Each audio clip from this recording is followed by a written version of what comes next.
நன்றி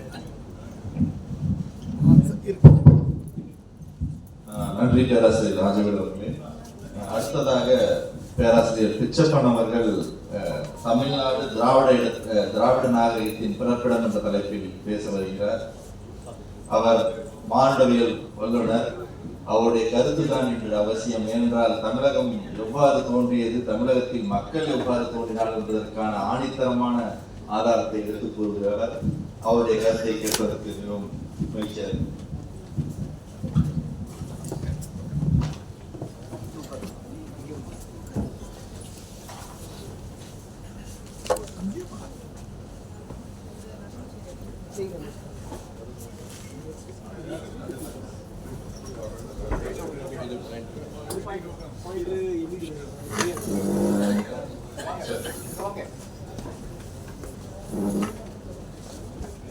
அனைவருக்கும் வணக்கம். திரு ஞானசேகரன் அரசர் அருளாளர் நாயகம் முருகன் என்னை அழைத்தமைக்கு நன்றி. முருகன், என்னுடைய ஸ்லைடை பூரா நான் காமிச்சுட்டு தான் விடுவேன். Don't worry.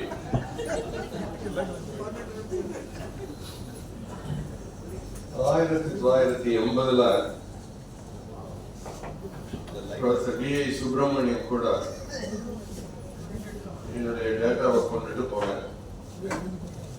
அவர் எங்க இலக்கியங்கள்ல எல்லாம் எனக்கு ஆதாரங்கள் கிடையாது, உங்க மரபணு தான் தரணும் அப்படின்னு சொல்லிட்டாரு. That was the starting point for my journey into this field. Basically, I am a biomedical scientist working on leprosy, tuberculosis, and their immunogenetics. After all, it is the same DNA tool that we use everywhere. So it became handy. Okay? Right. Now,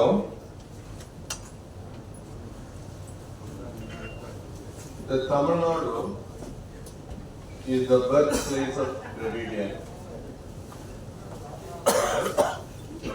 The other areas in the Deccan are not that much rich in their cultural or literary tradition. India's literary tradition is in Tamil.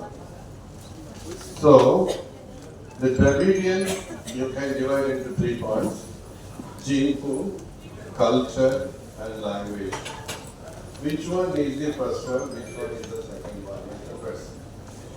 So, in our opinion, it is first the culture, and then it is a linguistic family, as Ellis and others suggested. Then it is a gene pool, which is not really a pure, it is a mixed lot. So, mankind is always a story of migration, as we are congregated here today from various places. Okay? Then, I would very much like to prove that all the 3 originated from Tamil Nadu. But it's a bit difficult. There are different hypotheses and propositions. So you just imagine this is a tree,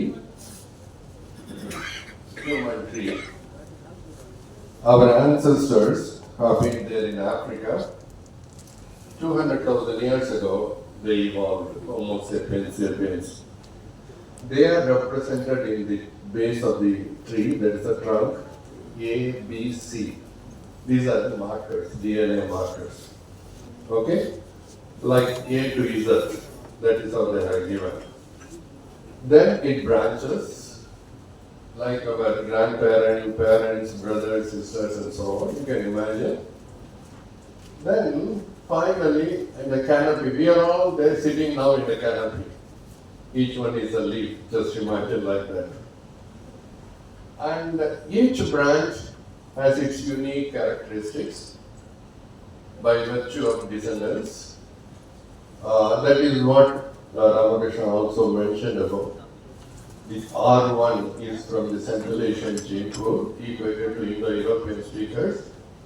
O is the Oriental, H and F we think it is autochthonous to India, and here, again, whether it is originated in Fertile Crescent, we do not know, but it is highest frequency is in Tamil Nadu, and it has been equated to Dravidian speakers by earlier workers.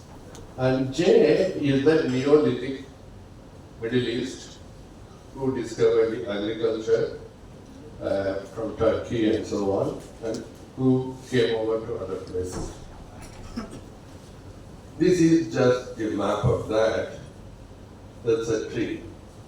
This is male chromosome, Y chromosome, which is inherited only by son from the father. Daughter doesn't inherit. So it is a unidirectional evolution. It's something like you start from Chennai, you go to Chengalpattu and then to Madurai. Not Madurai and then Chengalpattu at the same time. So that is the kind of thing. So it is the arrows shows the route of migrations. Different colors are the different mutations which in the earlier tree diagram I showed. Okay? You see that? It is not the same. They are all different. Now this is the enlarged view of that. You just see that H69 or Dravidian, they call it in this world map. This is from Wikipedia. Then R1A1 is Indo-Iranian. Then LN20, Elamo Dravidian, which you are conversion with. And R2A, they think it is autochthonous. Now, so India is a land of wonders, rich in cultural and genetic diversity, a place of great biological experiments that give rise to great ideas. Various religions were born here. Understanding her social and genetic fabric is very much essential for the future. Let us forget about the past even. Okay? For example, the caste census. 2011 they did it, it is not available for anybody. Money has been spent. That is India. Every pie that you spend, we should get something out of it. So, and all the more in the recent days, using the DNA technology, everything is becoming a DNA diagnostics or predictive medicine. The advancement in cancer treatment and cure is enormous that way. Okay, and again, a given drug will not act the same way in everybody. That is called the field of pharmacogenomics. Okay? Two recent studies I want to just highlight and tell you. Both of them are very interesting studies, but there are some ifs and buts in some of them I will tell. One is called Richard Willems from Tallinn, Estonia. He has been working a lot on Indian samples, and even today I tell you, since we are not writing our story, Westerners want to write our story still. That is what is happening. And he confused with the L1A and the Dravidian issue. Okay? I will just come in a minute. Then another lady called Priya Munjani, she was a Mumbai engineer and computer scientist, went to Harvard, got a PhD, and was working with David Reed. Now she is independent.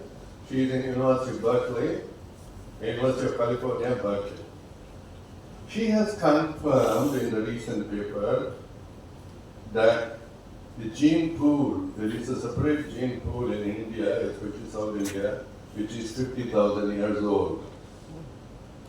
So our finding of Pirumandi and the dating that 60,000 years have been indicated.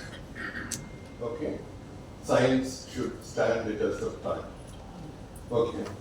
Then another issue was, even in the last meeting I mentioned, Neanderthal and Denisovan ancestry was not reported in India. See, these Neanderthal and Denisovan are some lineages of similar to man, like Homo erectus, then Neanderthal in the Europe, Denisova in the eastern side. Now, this study has shown that these two genomes are there in India. It is in the highest frequency in the world. What does it mean? Whenever a character is high in a particular place, two things. One, it might be a place of origin of that and then expanded, that is the reason. Or it originated somewhere else, but this place was so conducive, niche, we call it N-I-C-H-E, niche, in ecological term, was so ideal. Food was available, water was available, domicile were available, like caves and so on, chains, no? That is the second one. And especially, that is the highest in the tribals of India. I will just show you these evidences in a minute. So this is the paper. If you are interested, you can note and see that. In 2024 May, Williams Group published this paper, Human Y-chromosome Haplogroup L1 M22 traces Neolithic expansion in West Asia and support the Elamite and Dravidian connection. The linguists will know the McAlpin's hypothesis that the language Proto-Elamite and Proto-Dravidian was first spoken in fertile Crescent, the present-day Baghdad. Okay? From there, people moved over. That's the Harappan you think about. We don't have any evidence for it. So now, this L1 here, this panel, you just look at that. 4,000 to 3,000 years ago, only it expanded, that shows.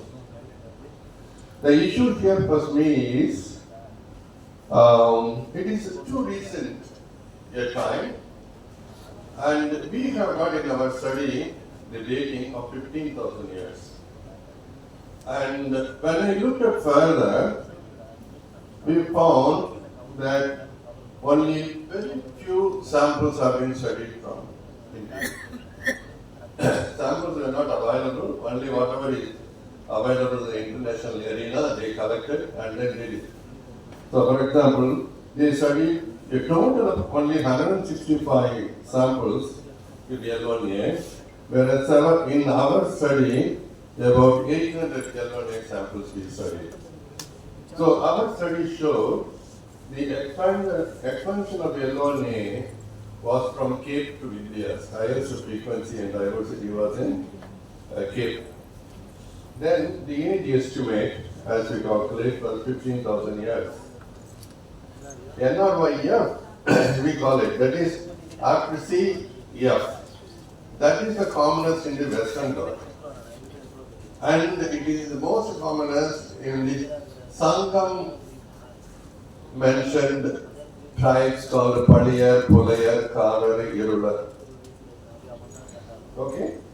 Then NRYH is a descendant of Earth, so much so L1A also, and it is the commonest in India and in central India. Okay? See, there is a tribe called Gonds in Madhya Pradesh. It's about 1 million or so, something like that. But they are called as the tribes. Okay? There is no R1 here, but there. Much. Then, so, my hunch is L could have originated in India or in South India, or at least one branch of L expanded. So, in other words, when the man migrates over there, he settles in a place, the population expands. Due to calamity, natural calamity or feud, then a small population fission out and go away to a new place. This is how stepwise migrations take place. See, just look at this. This is the reason, this is a dendrograph, the other side. The red one are all from Indian, Sri Lankan, Kapu, Telugu, Sri Lankan, Gujarati. So they all know Indian as a single conglomerate they will consider. There are so much of variations in terms of populations in India, which we have shown in plenty. So this is the reason for the failure of that study. But they are very cautious in interpretation at the end of the paper. The same thing, this is another one, L1 here too. Now, this is what you need to really look at it. This is world pedometer if you look at it. The India and China has the largest proportion of human population, 18%. 18 plus 18, 36% of all the population lives in these two countries. UK, France, everything, 0.8, that's all percentage. But there, they study 1,000 samples. In India, they take 10 samples. This is the problem. Okay? So I leave it for you to look at these things. The population size, everything, frequency, density per kilometer. None of the scientists look at all these things. So, now, one major, another question. Ravi Korisetter from the Harvard, they published a paper, Toba eruption in Indonesia. The ash came over and settled down and it killed the population here. That was the hypothesis. In other words, they proposed the man could have come even earlier to the Toba eruption. And Sandy Papu published a paper in this Archaic of what you mentioned. And that is in fact Homo erectus. It is not our species. We are called Homo sapiens sapiens. Okay? What do you call as a species? Two different species, if they have completely got isolated from each other independently, they could not interbreed. There will be mechanism, and like, for example, it is a mule, when the horse and the donkey, then it becomes mule, they will be normally sterile. After that, they cannot produce. Okay? So, this is the other paper. This is the February 2024. Okay? 50,000 years of evolutionary history of India. Insight from 2,700 whole genome sequences. Why we Indians have not done it? That's the crux of the issue. We are not interested in many of these things, understanding our, as the Tamil people are passionate about our heritage. I wish the Tamil people becomes a biologist. Then we will be benefited a lot. Okay. Now, the first arrival of modern human to the Indian subcontinent is a big question. Okay? And I will just look at that. The last one, we infer the minimum coexistence time between Indians and sub-Saharan Africans, 53,900 years. This is by various methods, they use computational methods. Okay? Now, the only thing is that everyone talks about in Neanderthal, for example. Indians derive around 1 to 2% of their ancestry through gene flow from archaic hominins, Neanderthal and Dravidian. In other words, when two closely related species live together side by side, there will always be some intermixing for some time. Here it is not a complete reproductive isolation, but the man, by his intellect, he has completely exterminated Neanderthal. Okay? The poorer, the weaker one will always be eliminated in the natural selection. Okay? So, then, again, the Indians have the largest variation of Neanderthal ancestry. And finally, most of the genetic variations in Indians stem from a single major migration out of Africa that occurred around 50,000 years ago, with minimal contribution from early migration waves, contrary to the ancient North Indian and ancient South Indian concepts of David Reed. She also argues, she was a part of that also, but that decision was awful decision. If you read that book, you will know about it. This is a Neanderthal sharing. Look at that, the orange one is India, that's the amount of how much of the base pairs are shared. The highest is there in India, whereas the Denisovan is in India and Oceania. And still, when you look at it in terms of percentage, it's a very small percentage. Here you just see that the South India, rich in Denisovan and Neanderthal ancestry. And this reflects in Andaman hunter-gatherer samples and it's really only another thing. You just look at this, each one is a sample, and the x-axis is Andaman, and then the y-axis is either Denisovan or Neanderthal.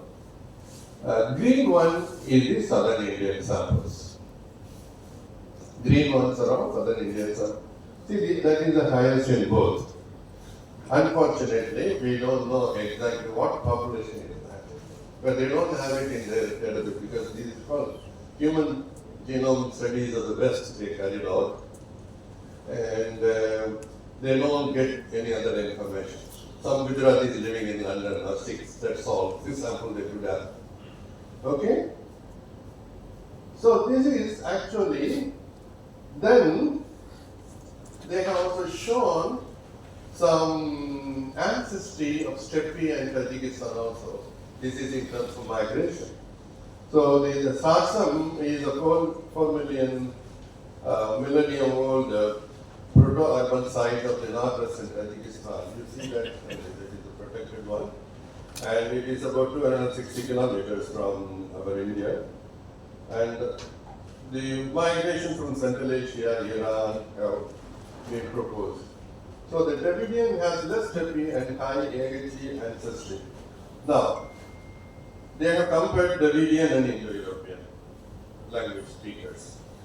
So ancestry, if you look at it in terms of percentage, it is 0.05 in Dravidian, whereas it is 0.15 in Indo-European, which is statistically significantly different. Still, it's very, very, very low frequency, but still. But otherwise, other ancestries are not correlating that easily. Then they also ask a question, is there a regional difference? Yes, indeed. The southern India has the lowest frequency. South India has the lowest frequency of Steppe ancestry. The green one is the Steppe pastoralist ancestry. Okay? So north, central, east, west, and south. Then also asked a question based on the social stratification, and they found the Steppe ancestry is the lowest in scheduled tribes. So it is a matter of migration. Such large diversity is also reflected in the Middle Paleolithic stone stool cultures. That is Sandy Kapoor's paper they are referring. Okay? So these findings raise an important question about the dispersal and settlement of humans outside Africa. Okay? So again, they say that these observations calls for a re-evaluation of models of human origin for both modern human and archaic hominins in the light of the complex diversity in India. So it is our responsibility to study this. This gives you a base to correlate and interpret your data either from Sangam literature dating or archaeological data. I will just tell you, you know that the tree diagram I showed you, Y-chromosome first, each color is one brand, R1A1 is represented in 90% of the populations, Indian population. Very successful expansion in organic global northern India.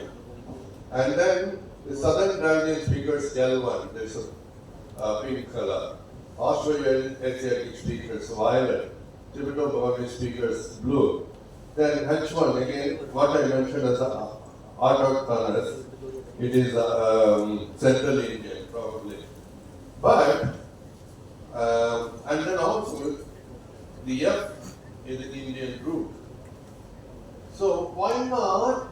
After Africa, man came over to India, southern India and India expanded, and then he populated the rest of the world. This is what Michael Wood in the Story of India tells. And we also have published a paper based on the whole genome data. But we need more data and evidences.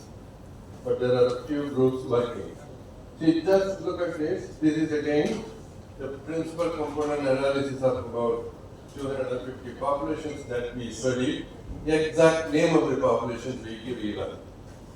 Okay, because 12,000 samples result.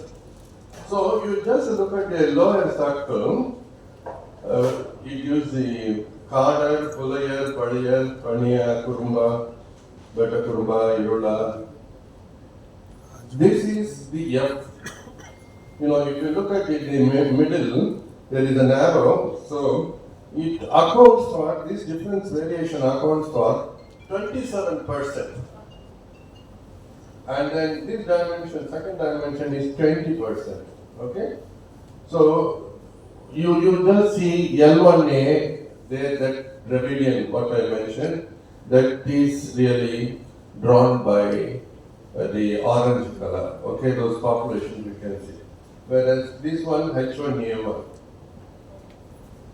Amarnath, people should really look at this, also have it in mind when we interpret the location, the populations, probable populations, and everything.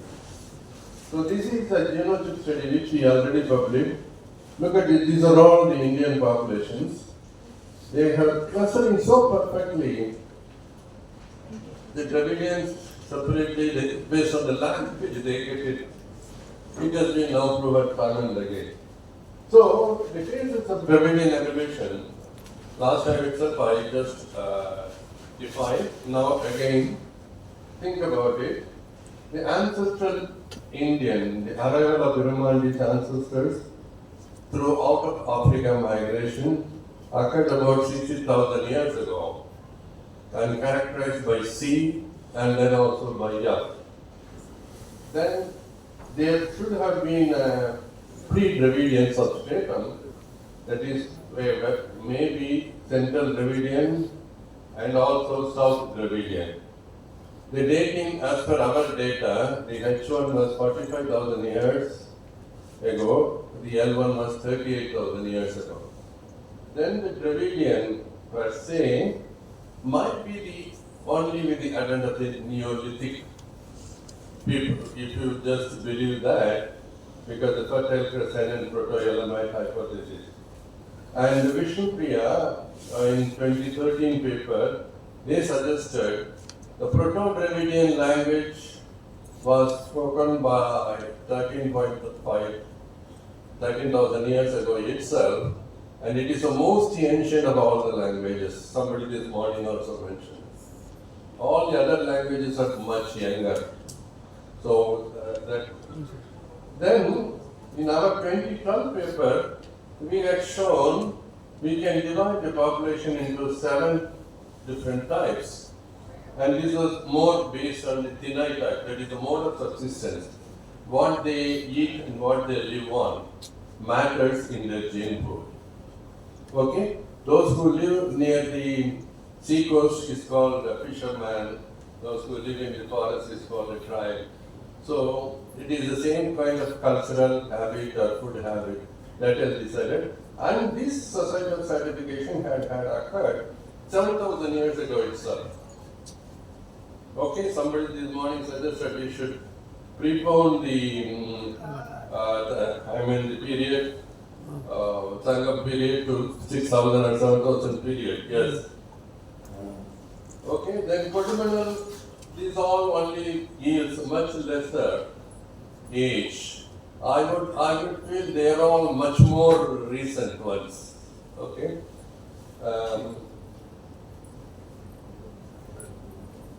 So the caste formation we have also shown. I will just give you with the flyer. I published a book last year.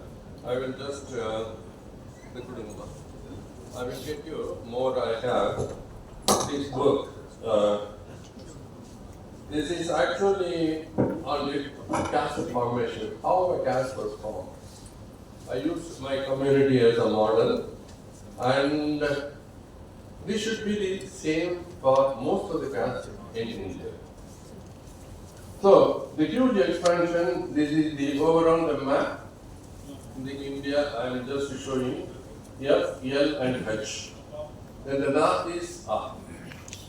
So, Vandori Vadavaikum Tamil. That is the truth. Whoever wants to come over, you come over here, even today. If I remember correct, Ambedkar once somewhere wrote, I read it.